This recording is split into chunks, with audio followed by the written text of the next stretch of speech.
Hey, this is Dave in the AM with the Southern Fried Podcast, and we're here in Colquitt, Georgia. We got Rob here. We got a special guest. I'm going to let Rob introduce.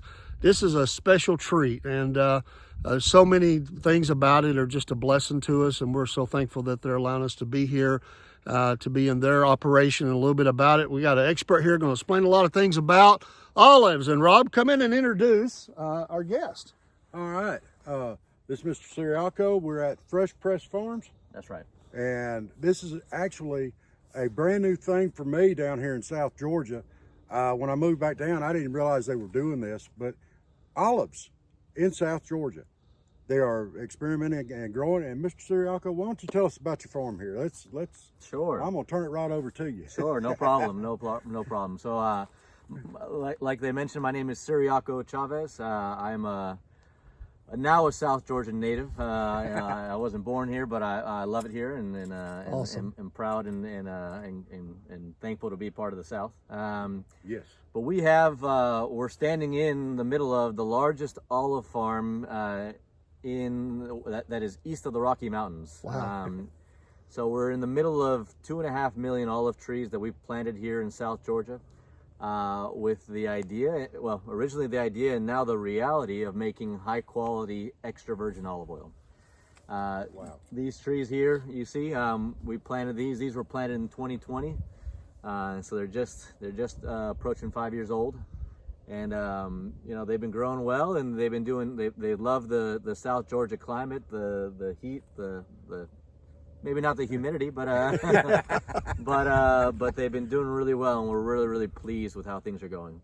These are beautiful. And so how long does it take one to get grown, fully grown, as you might say? And I don't know if that's a proper terminology. Sure, yeah, grown, mature, reaching production. Right. I've seen it where little olive trees in the nursery, trees not bigger than that, will produce olives. So they can produce, right away. Oh, wow. Now, perhaps the difference that you're describing is when do they get old enough to produce a commercial crop that, it's big enough to harvest? Sure. That usually takes about 5 years after you planted them. Okay. About 5 years after you planted them, you get your first initial crop. It's probably right around enough to cover your harvesting cost. You don't make any money then. Right. It's not till you're 6, 7 until they really start producing good, healthy commercial crops. So the majority of our trees today are what we call pre-productive, or have not reached full maturity yet. Yes. But we do have some trees that have reached full maturity, and we're really pleased with the crops that we've been getting out of them thus far. And really, what I describe to people is we're in the hockey stick stage of production. We went from having nothing to, over the next 3, 4, 5 years, our production is really going to ramp up, Right. and we're really excited and pleased for that. Awesome. And you think about when we were coming in and we were off camera and you were talking about you're trying different kinds and learning what this soil and what this environment, what works best. And that goes back thousands of years. I mean, farmers have been trying to figure that out for where they live and what they can grow. I just think it never changes. There's still some rules that you just have to follow, and what works here may not work elsewhere, but this here has its own, thing that it likes, and you found that model, it seems like, and that's awesome. Yeah. Farmers, I bet you if you put, farmers from 1,000 years ago together with farmers from today, I bet they'd have a lot in common, and they'd have a lot to talk about. They'd probably complain about the same things and have a good time. But really, it's true. I mean, the technology has changed, but the challenges are the same. We need water, we need good soils, we need ample sunlight. All the things that this tree really for 2,000 years hasn't changed much. The technology and the people have changed, but this tree, it probably is the same as its brother was 2,000 years ago. Amazing. Yeah. That is awesome. What got you into this? Tell your story about this. How did you get involved in this? I sense your passion. I mean, as we've met you just a few minutes ago, I sense your passion. What got you into this? We want to hear your story too. Well, very few people choose to be in olives. It seems like you're, and I don't even know if called is the right word. I think you're dragged into it. You're pulled into it. But I grew up in California, where they grow quite a bit of olives, And when I was, well, really, my true origin story into olives is my family came over from Mexico in the 1980s during the Bracero program. So there was a program in California where local U.S. farmers would sponsor Hispanic families, Mexican families that come up and work the harvest, pick berries, pick almonds, pick fruit, etc. My family was actually sponsored by a family that grew olives to go to California and pick olives. And so it kind of came full circle for me now that I work in olives. Their beginnings in the U.S. were growing and harvesting olives and collecting olives, and today I'm doing that again. The technology's changed, but it continues to be.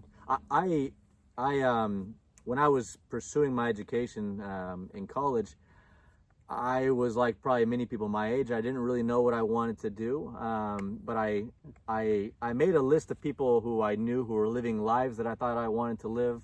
Living lifestyles, doing things that I thought I wanted to be, had the family time that I thought I wanted to have. And time and time again, it came back to agriculture and to farming. I saw, successful people, happy people in farming. Maybe I need to learn a little bit more about what they're doing. but I saw people who I thought were happy and doing good things, and time again, it came back to farming. And so I made a list of people I knew in agriculture. I interviewed them. I said, hey, tell me about yourself. Tell me about your story. How'd you get to where you are? What do you recommend for someone who's young, who's interested in getting to the field? Right. And the people in agriculture are amazing people. They're just genuinely good people, and especially ag is a I don't want to say an old person's job, but it's you see a lot of mature folks, and you don't see a lot of young folks get into ag.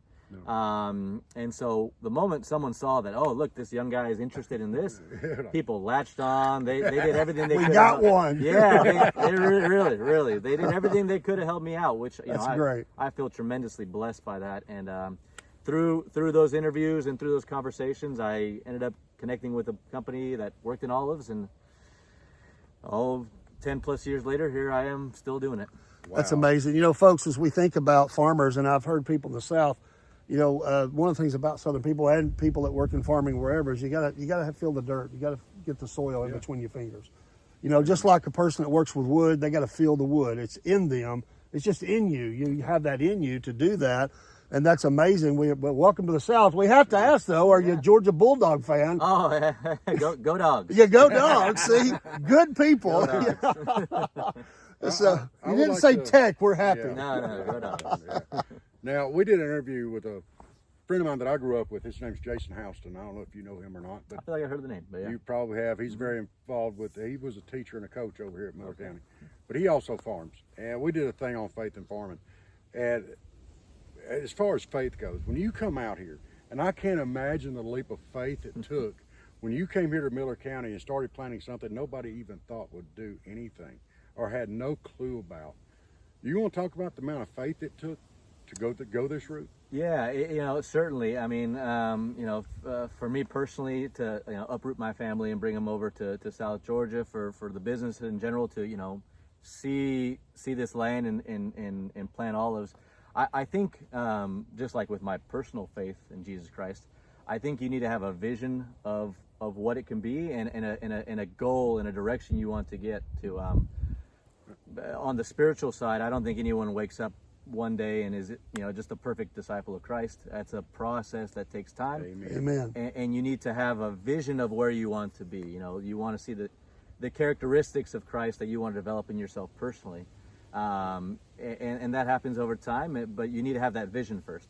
I think same here with this business. When we look out on this bare ground, we had a vision of what it could become, a vision of what it could be. And it was quite a leap of faith because you don't see olives grown in South Georgia. No. You don't see olives grown in this subtropical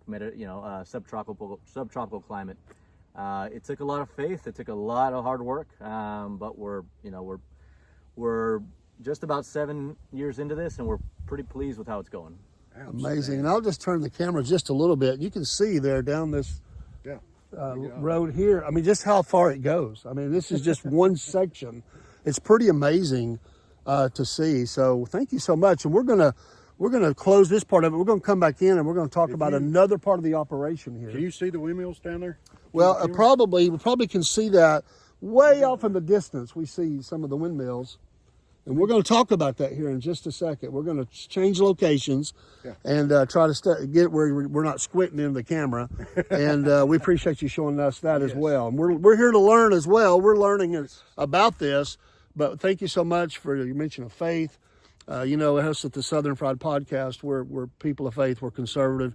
And, you know, we love business and we love what it's doing for America, and that's a backbone. These operations like this, especially in the South Georgia, all through the South, are the farms and the farming. So we'll be right back with you. We're going to look at one of those windmills, and he's going to crank it up for us. We'll see you soon.